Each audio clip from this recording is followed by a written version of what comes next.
Secret meeting நடத்துறது நல்லா note பண்ணணும் மக்களே. அந்த மீட்டிங் அப்புறம் இந்த இஷ்யூ அப்படியே காணாம போயிருக்குமே. அதேதான் Stalin uncle, what uncle is very wrong uncle. முதலமைச்சருங்கிற மக்கள் அளிச்ச பொறுப்புக்கு கூட மரியாதை தராம தரந்தாழ்ந்து என்ன ஒருமையில பேசிட்டு வராரு. அதை பத்தி எல்லாம் நான் கவலைப்படல. ஸ்டாலின் அங்கிள் வராங்களா அப்படி கேட்டேன். எனக்கு அவர் ஸ்டாலின் அங்கிள், உனக்கு எப்படி அங்கிள் ஆவாங்க அப்படின்னா, அப்ப எனக்கு என்ன அப்படின்னா உனக்கு ஸ்டாலின் தாத்தா அப்படின்னாரு. சே அம்மா, அவர் பார்க்க எப்படி இருக்காரு, அவருக்கு ஒரு நரமுடி கூட கிடையாது, எவ்வளவு ஸ்லிம்மா எவ்வளவு ட்ரிம்மா இருக்காரு, எவ்வளவு பிரிஸ்கா இருக்காரு, அடங்கப்பா எப்படி நடக்கிறாரு, எப்படி ஓடுறாரு, எல்லாம்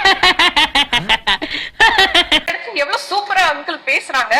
நான் தாத்தான்லாம் அவரை கூப்பிட மாட்டேன், நான் அங்கிள் தான் கூப்பிடுவேன் அப்படின்னாங்க. சொல்றேன், மக்களுக்காக சொல்றேன். திமுக மேடையில் பிறந்தநாள் விழாவில் ரசிக்கிறாங்க. திமுக நபர்கள் அங்கீகரிச்சிட்டாங்க. சங்கீதா அங்கிள்னு சொன்னதை ஏத்துக்கிட்டீங்க, சங்கீதா மக அங்கிள்னு சொன்னதையும் நீங்க ஏத்துக்கிட்டீங்க. கரெக்டா? அப்படி இருக்கும் பொழுது இதுல என்ன உங்களுக்கு ரொம்ப பெரிய வித்தம்?